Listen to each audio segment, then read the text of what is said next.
Numéro 4. Dans chaque cas, représentez le solide en utilisant la perspective cavalière. Question 4A. C'est un cube de 1,6 cm d'arête. Pour de l'aide avec cet exercice, référez-vous aux vidéos en pratique de la page 129. Je modéliserai pour vous la question B et les questions C et D sont classées supplémentaires selon notre feuille de route. Allons-y avec la question B, la perspective cavalière d'un prisme droit à base rectangulaire de 0,8 cm sur 1,2 cm sur 2 cm. Pour faire cet exercice, je suivrai les mêmes étapes que l'exercice en pratique.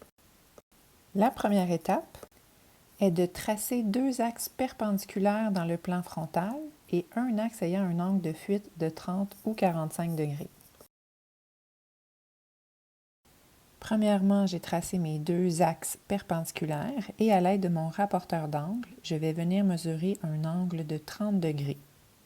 Cet angle me permettra de tracer mon axe de profondeur. La deuxième étape est de tracer une face dans le plan frontal sans la déformer. La face correspondra à la base. C'est une base rectangulaire, donc je vais devoir tracer un rectangle. Sans la déformer, ça veut dire que je vais utiliser les mesures réelles. Lorsque les trois dimensions du rectangle sont fournies ici, la première sera la largeur, la deuxième sera la hauteur et la troisième sera la profondeur que nous devrons diviser par 2. Donc, largeur, hauteur et profondeur. Les deux premières devront être mesurées avec les mesures réelles. Donc, sans la déformer, la largeur sera mesurée de 0,8 cm et la hauteur sera mesurée de 1,2 cm.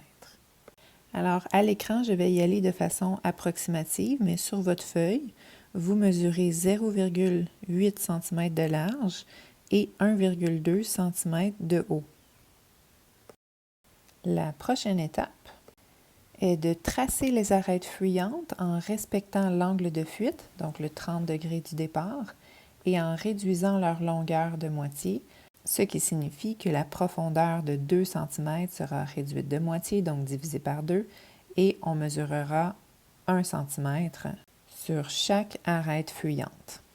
Alors, à l'aide de mon rapporteur d'angle, je viens tracer un angle de 30 degrés à chacun des sommets de mon rectangle. Et cet angle de 30 degrés me donnera la direction de chacune des arêtes fuyantes. Une fois que j'ai mes angles de 30 degrés, je vais devoir mesurer chaque arête fuyante pour m'assurer qu'elle mesure bien 1 cm. La prochaine et dernière étape est de compléter le solide en respectant le parallélisme des arêtes opposées d'une même face. Autrement dit, c'est comme si je faisais la translation de la face frontale pour l'amener vers l'arrière du solide. Pour obtenir ce résultat, je vais devoir tracer les arêtes une par une en respectant le parallélisme de chaque arête. Alors, je vais commencer par l'arête parallèle en haut, ensuite l'arête verticale en arrière, mon arête verticale qui est derrière, donc en pointillé, et mon arête horizontale dans le bas de la base, également en pointillé, et retracer ici mon arête de fuite pour qu'on la voit bien. Voilà donc la représentation en perspective cavalière d'un prisme droit à base rectangulaire.